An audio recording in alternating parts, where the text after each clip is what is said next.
பிறப்புக்கும் எல்லா உயிருக்கும் என்கிற ஒரு உயரிய தத்துவத்தினுடைய சிந்தனை தான் திராவிடம்.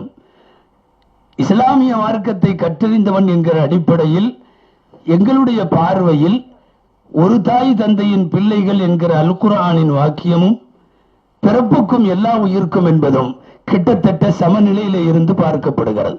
குர்ஆனுடைய வார்த்தை ஹலக்னாக்கும் மின் ஸக்கரின் வ உன்ஸா, நீங்கள் அத்தனை பேரும் ஒரு தாய் தந்தையின் பிள்ளைகள், ஆண்டான் அடிமை வித்தியாசம் இல்லை, ஜாதி மற்றும் இன வர்க்க ரீதியான எந்த பாகுபாடுகளும் இல்லை என்கிற அல் குர்ஆனுடைய தத்துவம் தான் திராவிடத்தின் மூலாதாரமாக இருக்கிற பிறப்புக்கும் எல்லா உயிருக்கும்.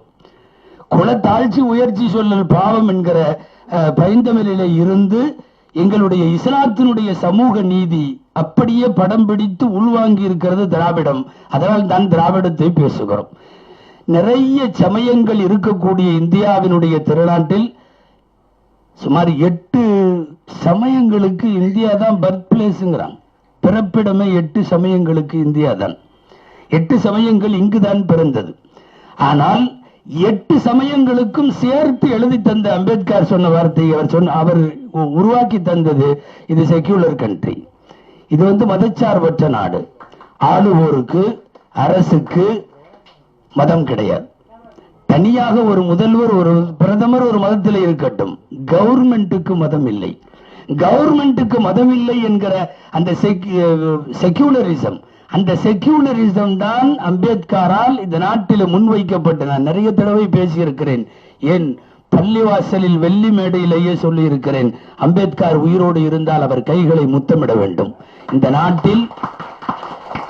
நாட்டில் அடித்தட்டு மக்களை, சிறுபான்மை மக்களை எல்லோருக்கும் என்ன மாதிரியாக எதிர்காலத்தில் இடையூறுகள் வரும் என்றெல்லாம் தெரிந்து அரசியல் சட்டத்தில் ஒரு உச்சகட்டத்தில் அவர்களை வைத்து எழுதியவர்கள் அம்பேத்கர் அவர்கள். திராவிட மாடலையும் ஆரிய மாடலையும் நாம் விளக்கி சொல்லணும்ன்ற அவசியம் இன்னைக்கு இல்லை.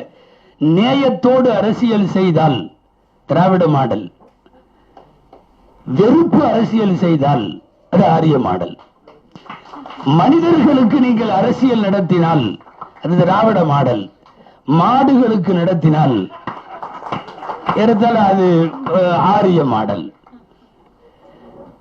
ஏழை குடிமகனுடைய மருத்துவ திட்டத்துக்கும் ஒரு 108 போய் ஒரு வீட்டு வாசல்ல நின்னுச்சுன்னா அது திராவிட மாடல்.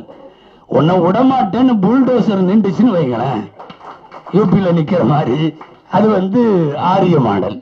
திராவிட மாடலையும் ஆரிய மாடலையும் அவர்கள் விட்டு உள்ள விஷயத்தை புரியணும். முதல்ல இந்த மாதிரி புத்தகங்களை முன்னால பேசுறவங்க எல்லாம் சொன்ன மாதிரி அடுத்த தலைமுறைக்கு வாசிக்க கொடுக்கணும். திராவிட மாடல் வாசிக்க வைக்கும். திராவிட மாடல் நூலகம் உருவாக்கும், நூல்களை உருவாக்கும். அண்ணா நினைவு நூற்றாண்டு நூலகம் ஒரு சான்று, திராவிட மாடலுக்கு சான்று. படிக்க வைக்கிறதும் நூலகம் உருவாக்குறதும் அதுல ஆர்வம் காட்டுறதும். என் நினைவுக்கு வருது, கேரளாவுடைய முதல்வர் பினராயி விஜயன் அவர்கள் வெற்றி பெற்று ஆட்சிக்கு சிஎம் வந்ததுக்கு அப்புறம் பிரஸ் மீட்ல யாரும் கேட்கிறாங்க, அதாவது சில தொகுதிகளில் பிஜேபி பாஜக இங்க ஜெயிச்சிருக்குதே, சில தொகுதியில நல்ல ஓட்டு வாங்கி இருக்குதுன்னு கேட்கிறாங்க. அருமையான பதில் போட்டிருந்தார், சொல்லியிருந்தார், நாங்க அவங்க அதிகமா ஓட்டு வாங்கின இடம் பூரா பள்ளிக்கூடம் கட்ட போறோம். மதவாதம் வெல்கிற இடத்தில் வாசிப்பு அதிகமாக வேண்டும். அடித்தட்டு மக்களுக்கு கல்வியும் அதிகாரமும் போகிற போது மதவாதம் தோற்று போகும். இது அடித்தட்டு மக்களுக்கான அதிகாரத்தை கொண்டு போய் சேர்ப்பதுதான் திராவிட மாடல் என்பதை சாரமாக சுருக்கமாக சொல்லி தந்திருக்கிறார் ஷரீப் அஸ்கர் அலி அவர்கள்.